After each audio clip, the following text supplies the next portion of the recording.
أعوذ بالله من الشيطان الرجيم بسم الله الرحمن الرحيم الحمد لله والصلاة والسلام على Resulillah. Değerli arkadaşlar, İbn Kemal Başa tefsirimizden 39. dersimizi yapmak üzere birlikteyiz. Müfessirimizin tam adı Şemsuddin bin Ahmed bin Süleyman bin Kemal Başa Er-Rumi El-Hanefi'dir. Vefatı Hicri 940, miladi 1534. Bu zat Osmanlı döneminin en ihtişamlı devrinin Şeyhülislamlarından, yüzden fazla eseri var. Yavuz Sultan Selim'in Şeyhülislam'ı Kanuni devrinde de yaşamış. O ömrü oraya kadar da uzamış. Bu takdim ettiğimiz tefsiri 9 cilttir. 4000'den fazla sayfayı muhtevidir. Son derece tutarlı, son derece ikna edici, derli toplu, faydalı bir tefsir. Bu vesileyle şunu hatırlatalım. Eğer bu ve benzeri derslerimizi beğeniyorsanız, faydalı görüyorsanız lütfen bizim YouTube kanalımıza sahip çıkın. Kendi kanalınız gibi, kendi ilim merkeziniz gibi tavsiye edin. Sosyal medya platformlarınızda paylaşın. Ta ki gençlerimizin önüne ışık tutsun, ilahiyatçılarımız istifade etsin ve kaliteli, değerli ilim adamları yetişsinler.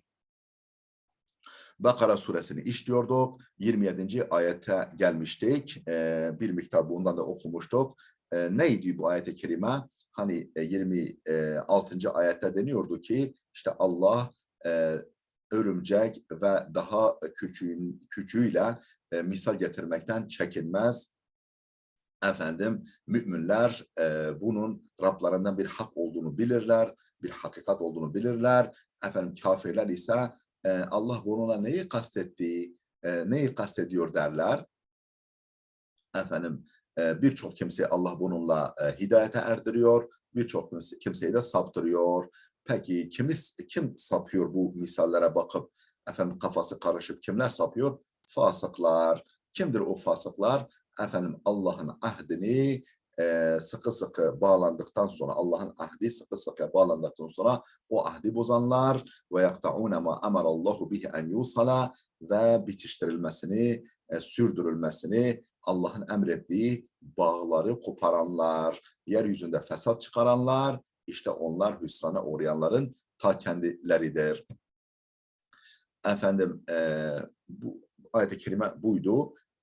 Nerede kalmıştık? Sayfa 127'deki vel ahd, yani ahd kelimesine oraya kadar okumuştuk. Vel ahdu, yani sayfada görüyorsunuz. Vel ahdu el mevfiku ve lihâza kâle fil vasiyyeti ahidallahu fi keza. Ahidallahu fi keza İza vassahu bihi ve vethakahu aleyhi. Ahd nedir? El mevfiku, sıkı bağdır. El mevfik, sıkı bağ. Ve lihâza kâle fil vasiyeti. Bunun için Allah Teala vasiyet konusunda şöyle der, şuna benzer vasiyet konusunda şöyle ifadeler kullanır Allah Teala. Ahidallahu fi keza. Allah şu konuda söz aldı. Ahidallahu fi keza, Allah şu konuda söz aldı. Ne zaman bu ifade kullanılır? İza vassahu bihi, sıkı sıkıya emredince, burada bizim vassa, bizim Türkçedeki tavsiye anlamında değil, bir şey sıkı sıkıya emredince ve vethakahu aleyhi, o konuyu kişi hakkında tevsik edince, yani sıkı bağlara bağlayınca, kişi hakkında sıkı bağlara bağlayınca, sıkı prensiplere, kurallara bağlayınca. Ve vad'uhu lima yuhfazu ve yura'a ve yutaahhadu. Bu ahd kelimesinin konuluşu, yani sözlükteki konuluşu, yani konuluşu ne içindir? Lima yuhfazu, gözetilen, yani korunan, ve yura'a, gözetilen, ve yutaahhadu, muhafaza edilen, korunan, gözetilen ve yutaahhadu, daima hatırda tutulan, efendim muhafaza edilen şeyler için konulmuş bu hafız, riayet ve taahhüt için. Yani taahhüt Türkçe'de de kullanılan üstlenilen anlamında ne gibi? Kel vasiyeti ve şartı ve yemini. Tıpkı vasiyet, şart ve yemin gibi. Yani bu işte muamelattaki vasiyet gibi, şart gibi, yemin gibi. Ve yuqalu liddârilleti tura'a ve tarihillezi yuhfazu ahdun. Efendim ve yuqalu denilir. Liddârilleti tura'a. Efendim gözetilen, daha doğrusu efendim gözetilen, muhafaza edilen saray, dar yani ev, efendim yapı, yani efendim gözetilen, korunan yapı, ev ve tarihi, tarih, elleti yuhfazu, muhafaza edilen ev ve tarih için ne denir? Ahdun, elleti yuhfazu, korunan ve gözetilen tarih için ahd denir. Yani ev ve tarih için ahd denir. Yani tarihi eserler diyoruz ya, bunlar hani koruma altına, hani sit alanı diyoruz Türkçe'de ve koruma altındaki yerler, bunlara ahd denir Arapçada. Ve hâzel ahdu immel ahdul ma'hûzu bil fi'li ve huvel hüccetul qâimetu ala ibadihi eddâlletu ala cemî'i tasdîkihi fil iman. Yani ahd şıklara ayrılıyor. Ve hâzel ahd, bu ahd yani Allah'ın kullarından aldığı ahd, aldığı söz. İmmel ahdul ma'hûzu bil fi'li, ya bil fiil kuldan alınan ahittir. Ne demek bil fiil? Yani Allah fiilen almış. Efendim yaratmasıyla, efendim sanat eserleriyle almış. Efendim nasıl oluyor? Yani mesela Allah vücudumuzu fiilen yaratmış. Efendim güneşi bil fiil yaratmış. Efendim mevsimleri, baharı bil fiil yaratmış ve yaratıyor. Efendim vücudumuzu bu şekilde yaratmakla aslında Allah efendim bizden iman sözü almış oluyor. Yani efendim biz vücudumuzla, duruşumuzla, sanatlı yapımızla yani Allah'a iman etmek zorundayız. Niye? Çünkü bir iğne bile ustası olmaz, bir harf bile katipsiz olmaz. Peki şu canlı, şu efendim bin bir duyu ve duyguyla donatılmış olan vücut hiç sanatkarsız, ustasız, bu vücut heykeltıraşsız olur mu? Olmaz. İşte Allah vücudumuzu bu şekilde yaratmakla, efendim gıdalarımızı bize yararlı, yarayışlı halde yaratmakla, güneşi efendim mevcut yararlı haliyle var etmekle aslında Allah bizden söz almıştır. Yani iman edeceğimize, ondan sonra onu tanıyacağımıza fiilen söz almıştır. Bunu demek istiyor. Açıklıyor şimdi. Emmel ahdul ma'hudu bil fi'l, immel ahdul ma'hudu bil fi'l, ya fiilen alınmış ahittir ki ve huvel hüccetul qaimetu ala ibadihi, bu kulları hakkındaki hüccetidir. Hüccet yani delilidir. El hüccetu el qaimetu ala ibadihi, kulları hakkında yani bağlayıcı olan hüccetidir. Bahane bırakmayan hüccetidir, delilidir. Eddalletu ala cemi'i tasdikihi fil iman. Efendim iman konusunda bütün tasdiklerine delalet eden. Yani Allah'ın tasdik edilmesi gereken her şeye delalet eden. Eddalletu ala cemi'i tasdikihi fil iman. İman konusunda bütün tasdiklerine delalet eden, yani tasdik etmesi gereken, kulun tasdik etmesi gereken efendim iman konusunda her şeye delalet eden efendim kulları hakkında kaim, mevcut, hüccetidir, delilidir.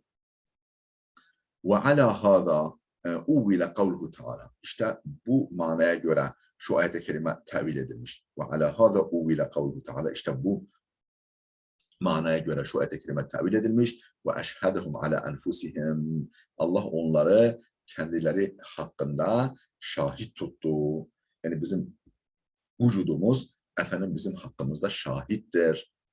Yani bizim hakkımızda, bizim yani yarın diyelim ki onu dinlemediğimiz zaman, onun sanatkarını tanıyacak şekilde onu ciddi incelemediğimiz zaman ne olur? Aleyhimize şahitlik edecektir. Ve eşhedehum ala enfusihim, onları kendi efendim haklarında şahit tuttu. Yani insanoğlunu Allah yarattı ve kendileri üzerinde şahit tuttu vücutlarını, varlıklarını. Bu birinci çeşit ahittir. Ev el-me'huzu bir-rusuli alel-umemi. بأنهم إذا بعث إليهم رسول الله المصدق بالمعجزات صدقوه واتبعوه ولا تكتموا أمره ولم يخالفوا حكمه وإليه أشار بقوله تعالى. İkinci çeşit nedir? Ev el-me'huzu bir-rusuli. Yani peygamberler aracılığıyla alınan ahittir, alınan sözdür. Kimden? Alel umemi. Ümmetlerden peygamberleri aracılığıyla Allah'ın aldığı ahittir. Ne diye?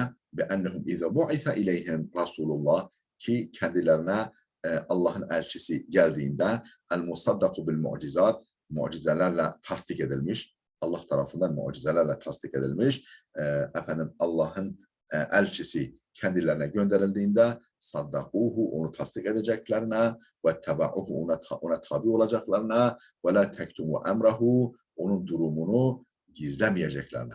Yani hak olarak bildikleri takdirde onun bildikleri, ona ilişkin bildiklerini gizlemeyeceklerine, ve lem yuhalifu hukmehu, hükmüne, kararına muhalefet etmeyeceklerine ilişkin aldığı ahddir. Peygamberleri vasıtasıyla ümmetlerinden aldığı vaaddir, ahittir bu çeşit ahit. Ve ileyhi eşare bi kavlihi Teala. İşte Allah Teala şu ayet-i kerimeyle bu çeşit ahde işaret etmiştir. Ve iz ahadallahu mithaqallazine utul kitabe. Hani Allah kendilerine kitap verilenlerden misak, yani sağlam söz almıştı. Ali İmran suresi 187. ayet. Min ba'di mithaqihi. Yani ellezine yanquduna ahdallahi min ba'di mithaqihi. Yani sıkı sıkıya bağlandıktan sonra. Sıkı sıkıya bağlandıktan sonra Allah'ın emrini bozarlar, Allah'ın ahdini bozarlar, o fasıklar. Min ba'di mithaqihi ne demek? El-mithaku ma vuthika bihil ahdu minel kabuli aslında burada bence bir vav olması lazım. Minel kabuli vel ilzami vel halifi ve emsalihi. Şimdi mithak nedir? Ma vuthika bihil ahdu. Ahdın, sözün pekiştirildiği şeydir. Ma vuthika bihi el ahdu. Ahdın tevsik edildiği, pekiştirildiği şeydir. Minel kabuli, kabulden, vel ilzami, kabul yani karşı tarafın itiraf etmesinden, vel ilzami, onu buna mecbur etmekten. Yani öyle bir deliller getiriyor ki o artık onu ilzam ediyor. Onun için bunu zorunlu hale getiriyor. Kabul gibi, ilzam gibi, vel halifi, yemin gibi ve emsali ve vesaire. Bu gibi şeylerle ahdın yani ahdın kendisiyle pekiştirildiği, tevsik edildiği şeydir misak. Bu mif'al, yani mif'al kalıbındaki misak, mif'al kalıbında minel vesaka, vesaka kökünden mif'al kalıbındadır bu misak. Vel aslu fi mif'al en yekuna sıfaten ke mi'tar ev aleten ke mihras. Mif'al kalıbında asıl nedir, kural nedir? En yekuna sıfaten. Sıfat olmasıdır. Ke mi'tar, sıfat mi'tar. Mi'tar, yani herhalde çok hoş kokan, mi'tar, çok hoş kokan, mi'tar gibi sıfat. Yani ismi fail anlamında, mübalağalı ismi fail. Ev aleten yahut da ismi alet olması kem mihras. Yani mihras, işte kara saban, hani çift sürülmeye yarayan şey mihras, kara saban veyahut da traktör gibi günümüzde yani çift sürme aleti anlamında. Ev aleten kel mihras. Yani ya sıfattır, yani ismi faildir, işte mübalağalısıyla diğer çeşitler ismi faildir. Ev aleten yahut da ismi alettir kem mihras gibi. Bu mif'al kalıbı ya sıfat şeklinde gelir. Yani sıfat bizim Türkçe'de, yani bizim yani daha doğrusu nahvtaki sıfat değil, sarftaki sıfat. Sarftaki sıfat nedir? İsmi fail, ismi mef'ul, sıfat-ı muşabehe, ismi tafdil, ismi mensup. Bunlar sıfat oluyor. Ev aleten yahut da alet kemihraf, ismi alet kemihraf gibi. Ve kâle ibn Atiyete ismun bi ma'nel mastar. Efendim bu mithak isimdir ama mastar manasındadır. Mithak isimdir. Bi ma'nel mastar, mastar anlamındadır. ولا نعلم مفعالا جاء مصدرا ولا عدوه في أبنيته. Efendim oysa şimdi İbn-i Kemalbaş'a sanki İbn Atiye itiraz ediyor. Diyor ki ولا نفعل مفعالا ولا نعلم مفعالا جاء مصدرا ولا عدوه في أبنيته. Biz mif'al kalıbını yani mastar olarak gelen mif'al kalıbını bilmiyoruz. ولا نعلم مفعالا herhangi bir mif'al kalıbını bilmiyoruz. Ca'a mastaran, mastar olarak gelmiş. Ve la adduhu fi abniyetihi ve Arapların kendi binalarını, bina derken yani kelime kalıplarında saydıkları ve mastar olarak gelen bir mif'al kalıbı bilmiyoruz. Ve la na'lemu mif'alen ca'a mastaran ve la adduhu fi abniyetihi. Efendim o sigalarında, kiplerinde saydıkları ve mastar olarak gelen bir mif'al kalıbı bilmiyoruz. Evet. وَلَا نَعْلَمُ مِفْعَالًا جَاءَ مَصْدَرًا وَلَا عَدُّهُ فِي أَبْنِيَتِهِ. Tamam. وَالضَّمِيرُ عَائِدٌ عَلَى الْعَهْدِ إن عني به ما وثق به العهد وعلى الله أو عليه إن عني به معنى المصدر. وَالضَّمِيرُ hani min ba'di mithâkihi yani sıkı sıkıya bağlandıktan sonra o mithâkihideki hi zamiri aidun alel ahdi yani o ahit sıkı sıkıya bağlandıktan sonra ya ahit köküne kelimesine racidir dönüyor. Ne zaman? İn uniye bihi mevthika bihil ahdu eğer ahdin kendisiyle sıkı sıkıya bağlandığı şey kastedilirse. Ahdin kendisiyle sıkı sıkıya bağlandığı şey kastedilirse o zamir ahde gidiyor. Min ba'di mithakihi yani mithakil ahd. Ve alallahi yahut da min ba'di mithakillah yani Allah sıkı sıkıya bağladıktan sonra yahut da o zamir Allah'a racidir. Ve alallahi ev aleyhi ve alallahi ev aleyhi in uniye bihi ma'nel mastar. Ve alallahi ya o da Allah'a racidir. Ev aleyhi in uniye bihi ma'nel mastar. Eğer bununla mastar manası kastedilirse o zaman Allah'a racidir. Daha doğrusu hem Allah'a raci olabilir hem de yine ahda raci olabilir. Ve alallahi ev aleyhi in uniye bihi ma'nel mastar. Yani ve alallahi ev hani mastar manası da olsa yani min ba'di mithakihi şimdi ne olur? Özür dilerim. Ve alallah yani ya Allah'a racidir min ba'di mithakihi yani Allah onu sıkı sıkıya bağladıktan sonra veyahut da kendisi efendim sıkı sıkıya yani aleyhi alel mithak değil, alel ahd değil değerli dostlar. Ben onu yanlış ifade ettim.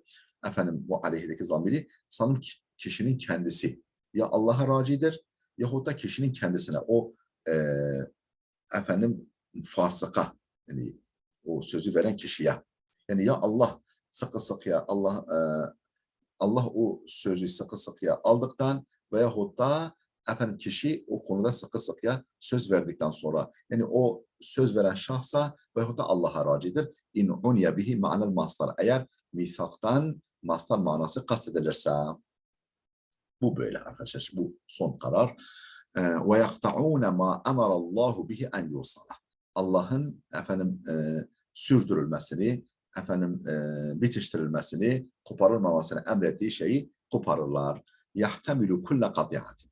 Efendim lakinne zahire ennehu tavsifun lil fasikine bi ennehum yudi'une hakka halqillahi teala Teala ba'de tavsifihim bi ennehum yudi'une hakkahu teala.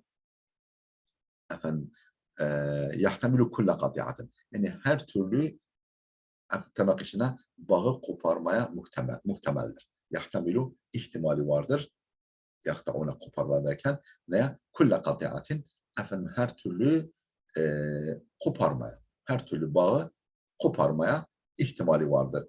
Yani aslında sürdürülmesi gereken Allah'ın efendim bağlı tutmamızı istediği bağları bütün bağlara ihtimali vardır. Yahtamilu kulle katiatin yani koparılmaması gereken her bağa ihtimali var. Normalde genel. Lakinne zahira fakat yani zahiri mana ilk göze çarpan mana ennehu tavsifun lil fasıkine bu ifade fasıkları nitelemedir. Neyle? Bi ennehum yudi'une dem ama yudayya'une hakka halqillahi teala Allah'ın kullarının haklarını zayi ederler. Bu fasıkları şununla nitelemedir. Onlar yudayya'une hakka halqillahi teala Allah'ın kullarının haklarını zayi ederler. Ba'de tavsifihim bi ennehum yudayya'une hakkahu teala efendim Allah'ın hakkını zayi etmekle onları niteledikten sonra bu defada Allah'ın yarattıklarının haklarını zayi etmekle fasıkların nitelenmesidir. Ve tavdi'u hakkihi teala Allah'ın hakkının zayi kılınması, zayi edilmesi bir nakde ahdihi, ahdinin bozulmasıyladır. Allah'a verilen ahdin ve Allah'ın almış olduğu ahdin, sözün bozulmasıyladır. Ve tadi'u hakki halkihi Allah'ın kullarının hakkını zayi etmek ise bir kati'ati erhamihim akrabalık bağlarını koparmaktır. Yani bir kişi akrabalık bağlarını koparırsa, salaya rahmi koparırsa o Allah'ın kullarının hakkını zayi etmiştir. Allah'a verdiği söz veya Allah'ın kendisine aldığı sözü bozmakla da Allah'ın hakkını zayi etmiş olur. Vel emru yani emarallahu en yusala ve yakta'una ma emarallahu bi en yusala. Buradaki emir ne demek? Talabul fi'li mimmen huve duneka ve bihi summiyel emru lezi huve vahidul umuri tesmiyeten lil mef'uli bihi bil masdar. Emir nedir? Talabul ameli mimmen huve duneka. Yani senden daha aşağı, yani efendim statü bakımından, mertebe bakımından senden daha aşağı olandan bir fiili talep etmektir. Fiil talebidir. Yani bir eylem talebidir emir. Kimden? Mimmen huve duneke, senden daha aşağı olan birinden. Ve bihi summiyel emru ellezî huve vâhidul umuri tesmiyeten lil mef'ulü bihi bil masdar. Ve bihi yani bil emr. Emir tırnak içinde emirle yani bununla emir adlandırılmış. Hangi emir? Ellezî huve vâhidul umur. Yani umurun yani işlerin tekili. Vahidul işlerin tekili tekili efendim bununla adlandırılmış. Yani bir iş yani bir iş içinde emir kelimesi kullanılıyor. Summiye ve bihi yani bu ifadeyle summiyel emru emir kelimesi adlandırılıyor. Hangi emir? Ellezî huve vahidul umur. Efendim umurun bir tanesi. Yani bir umur emirlerden yani işlerden bir işin kendisiyle işte bununla adlandırılıyor. Peki nasıl oluyor? Tesmiyeten lil mef'uli bihi bil masdar. Mef'ulun bihinin mastarla adlandırılması türünden. Tesmiyeten lil mef'uli bihi bil masdar. Mef'ulun bihinin mastarla adlandırılması türünden. Yani mesela ne diyoruz? Mesela namaz Allah'ın emridir. Ne demek? Yani Allah'ın me'murudur. Allah'ın me'mur. Yani Allah'ın me'murun bihisidir. Allah onunla emretmiş. Yani efendim emir diyoruz aslında me'mur kastediyoruz. Me'murun bih kastediyoruz. Tesmiyetil mef'ulü bihi bil masdar. Emir me'mur manasındadır. Ke'ennel da'iyellezî yed'u ileyhi ve yeb'athu aleyhi amirun ye'muru bihi fehuve me'murun bihi. Ke'ennel da'iyellezî efendim arkadaşlar şurayı bir düzeltmemiz lazım. Bihi summiyel emru lezi huve vahidul umur. Yani emirlerden bir emrin kendisiyle emir de kendisiyle adlandırılır. Ve bihi sumiyel emru lezi ve vahidul umur. Tesmiyetel mef'ulü bihi bil mastar. Hani mesela namazı örnek verdik, orucu örnek verdik. Bunlar Allah'ın emridir derken yani Allah'ın me'murudur, me'murun bihisidir. Allah onlarla emrediyor. Onların yerine getirilmesini emrediyor. Kema şimdi ke'enne da'iyellezî yed'u ileyhi ve yeb'asu aleyhi emrun ye'muru bihi. Sanki efendim ona çağıran etmen, eddai faktör. Eddai yani gerekçe, faktör, etmen ke'enne da'iyellezî yed'u ileyhi yani o işe çağıran etmen ve yeb'asu aleyhi ona sevk eden etmen, faktör amirun ye'muru bihi efendim onu emreden bir amirmiş gibi ke'enne da'iyellezî yed'u ileyhi ve yeb'asu aleyhi yani o işe davet eden ona sevk eden ve ona davet eden ve ona çağıran ve yeb'asu aleyhi ona sevk eden amirun ye'muru bihi efendim ona emreden bir amirdir. Şimdi ne oldu? Efendim namaz emirdir. İşte namaz Allah'ın bir emridir değil mi? Oruç Allah'ın emri. Şimdi o örneğimize uygulayacak olursak ke'enne da'iyellezî yed'u ileyhi ve yeb'asu aleyhi amirun ye'muru bihi. Yani namazın bir gerekçesi var.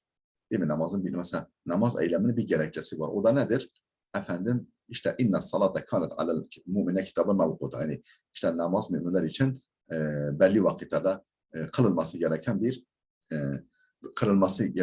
kılınması şey kitabı mevkuta. Yani bir farzdır. Müminlerin belli vakitlerde eda etmesi gereken bir farzdır. İşte bu ayet sanki amir olmuş oluyor. Halbuki amir Allah'tır. Ama bu namaz veya oruç veya zekatın delilleri sanki o namazın amiridir. Yani o namazı emreden faktörlerdir. Tekrar onu alıyoruz. Ke'enne da'iyellezî yed'u ileyhi. Sanki o emre çağıran gerekçe, faktör ve yeb'asu aleyhi ona teşvik eden faktör, ona sevk eden faktör. Amirun sanki o ayet veya o işte hadis neyse o kendisi amirdir. Ya'muru bihi o emri, yani namaz emri, oruç emri vesaireyi emrediyor. Fehuve ma'murun bihi o namaz, oruç, hac, zekat neyse o yani yükümlü tutulduğumuz şeyler o da ma'murun bih'tir. Fehuve ma'murun bihi o onunla emr yapılmıştır. Yani ona emir yani onun yerine getirilmesi emredilmiştir. Kema summiye şa'nen emre şa'n kema summiye şa'nen emre şa'n de denmiş. Şa'n. Ne demek şa'n? Ve şa'nu şa'n ne demektir? At-talabu vel kastu. Talap ve kasıttır. Yani talap ve yönelme. Talaptır ve kasıttır. Yani arzudur ve kasıttır. Yukalu nitekim şöyle denir. Şa'entu şa'nehu ey kasattu kastahu. Şa'entu şa'nehu kasattu kastahu efendim yani onun amacına yöneldim. Kasattu kastahu. Şa'entu şa'nehu ne de denir? Ne demek? Ey kasattu kastahu yani onun efendim onun da taşıdığı amaca yöneldim. Kasattu kastahu. Veyahut da mef'ul mutlak da olabilir. Normal mef'ul bir sarih de olabilir. Bu benim verdiğim manaya göre mastar da olabilir. Mef'ul mutlak da olabilir. Kasattu kastahu tıpkı onun kastı gibi. Yani onun amacı gibi benden amaç besledi. Yani mef'ul mutlak olursa ikinci mana efendim mef'ul bih sarih olursa kasattu kastahu ben onun hedefini hedefledim. Yani onun hedeflediği hususu ben de hedefledim. Hedeflediği hususu ben de hedefledim olur. En yusala ve emarallahu biha en yusala. Ne demek en yusala? Yani bitiştirilmesini, koparılmamasını. Mahfudul mahalli. Yani mecruru mahalli. Yani mahalle en yusala, mahalle mecrurdur. Mahfud mecrur demek. El mahalli. Bedelun minel zamiri fi bihi. Efendim bihi'deki zamirden bedel olmak üzere. Mahallen mecrurdur. Lil ihtimali. Ev ala takdiril lam. Yani şöyle arkadaşlar yani emarallahu bihi en yusala الضمير في به للاشتمال أو على تقدير الأمر اشتمال. Yani bedelül iştimaldir arkadaşlar. Bedel, yani bedel üç türlüdür. Bedelül kul minel kul, bedelül ba'd minel kul, bedelül iştimal. Efendim bedelül kul minel kul, bu tabi gramerde geniş bir konudur. Efendim bedelül iştimal. Şimdi ne demek bedelül iştimal? Bedel üç türlüdür dedik. Efendim bedelül kul minel kul. Yani ca'ani Zeydun ahuke. Bana Ali ve ca'ani Aliyun ahuke. Bana Ali geldi, kardeşin Ali. İşte o ahuke Ali'den bedeldir. Yani ikisi yani Ali neyse kardeş de o. Yani bir bütünden bedel olan bütün. Efendim bedelül ba'd minel kul. Efendim işte darabtu Aliyen ra'sehu. Ama zahrahu. Ali dövdüm. İşte sırtını dövdüm, kafasını dövdüm neyse. O yani parça yani bütün yani bütünden bedel olan parça bedelül ba'd minel kul. Efendim veyahut da bedelül iştimal. Yani o bedel efendim mubdelu minhen ne bütünüdür ne parçasıdır ama onunla sıkı sıkıya ilişkisi bulunan bir şeydir. Mesela sulibe aliyun nukuduhu. Ali soyuldu parası. Yani Ali soyuldu ceketi. Dediğimiz zaman o ceket para Ali'nin ne kendisidir ne parçasıdır ama onunla sıkı sıkıya ilişkisi bulunan başka bir şeydir. Bu bedelül iştimal oluyor. Ve en yusala mahfudul mahalli mahallen mecrurdur. Bedelu minel zamiri fi bihi. O bihideki zamirden bedel. Lil iştimal. Bedelül iştimal. Ev ala takdiril lam. Efendim yahut da lamı takdir etmekle. Nasıl oluyor? Şimdi ayeti bir daha görelim. Ve yakta'une ma emarallahu bihi en yusala. Ve yakta'une ma emarallahu bihi. Allah'ın emrettiği şey en yusala. Yani neyi emretmiş? Efendim oradaki bihiden zamirdir. Yani onu emretmiş ama nesini efendim bağlı tutulmasını, koparılmamasını. Yani emretmiş nesini efendim bağlı tutulması. O bağlı tutulmak, efendim koparılmamak o bihideki zamirden bedeldir. Onu emretmiş ama ondan bedel yani kasıt ne? Sürdürülmesi. O bedel iştimal oluyor. Ama ala takdiril lami yahut da lam takdiriyle. Yani şöyle ve yakta'una ma amarallahu bihi en yusala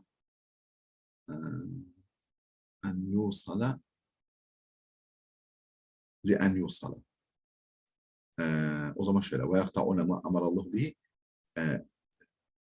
li en yusala. Ve yakta'una ma amarallahu bihi li en yusala. Efendim bitişik tutulsun, koparılmasın diye Allah'ın emrettiği. O zaman o lamın takdiriyle mecrurdur. Mahalle mecrur. Yani mecrur, mahfudul mahalli bedel min ad-damiri bihi lil-ihtimal ev ala takdiril lam. Yahut da li en yusala.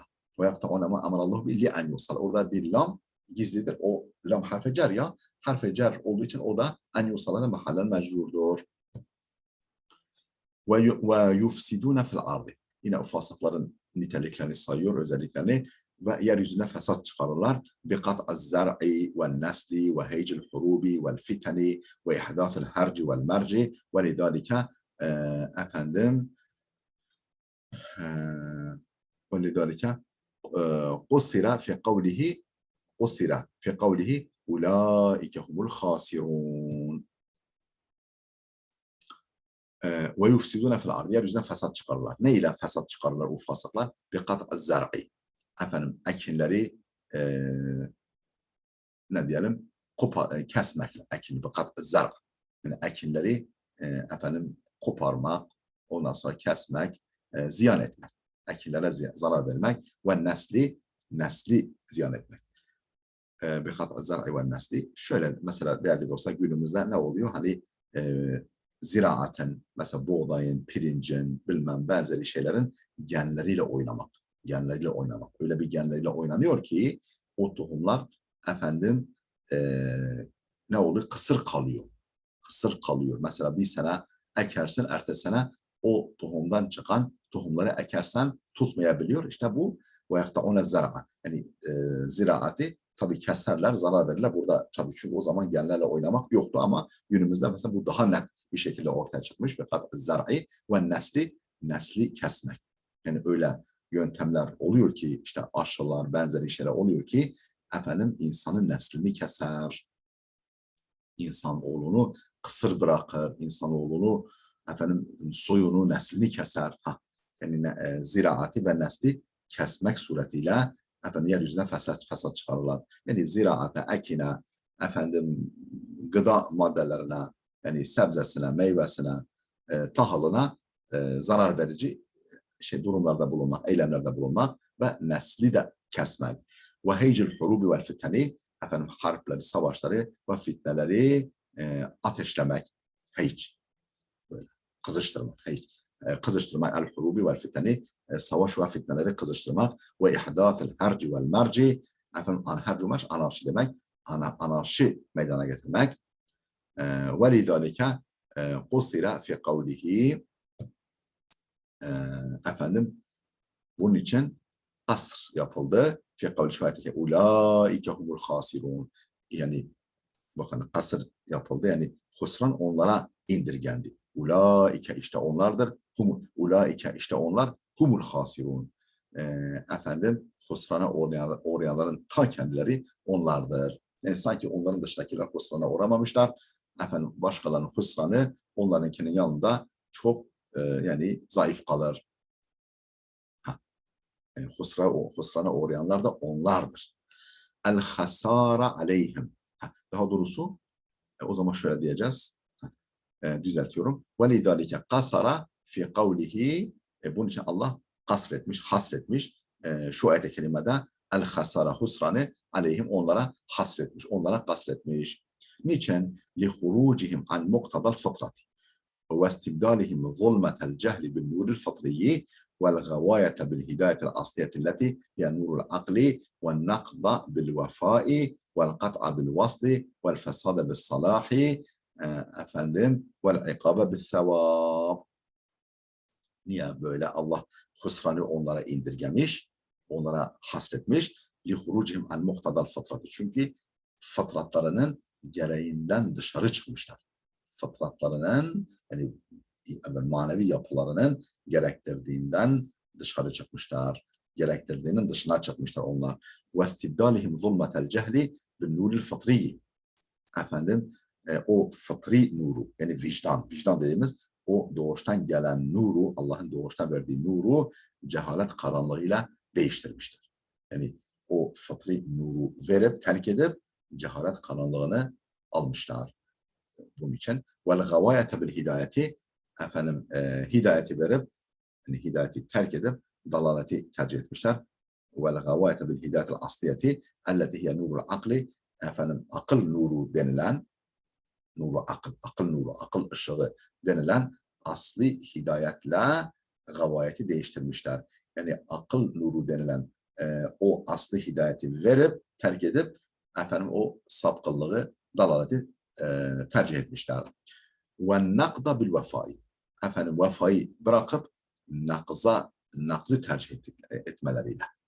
Efendim vefayı bırakıp nakzı, yani ahdi bozmayı, vefasızlığı tercih etmeleriyle. Vel kat'a bil vasli. Efendim vaslı bırakıp, vasıl yani iyi ilişkileri sürdürmeyi bırakıp bunu koparmayı tercih etmeleriyle. Vel fesade bis salah. Efendim salahı bırakıp, yani salahı, iyiliği, yararlı olmayı bırakıp fesadı tercih etmekle. Vel ikabe bis sevab. Efendim sevabı, mükafatı bırakıp cezayı tercih etmekle. Yani sevabı alacaklarına efendim kendilerini cezaya hedef etmekle. Bundan dolayı, bütün bunlardan dolayı efendim husran onlara indirgenmiş. Onların husrana uğradıkları söylenmiş. Ne kadar güzel. Gerçekten harikulade bir tefsir.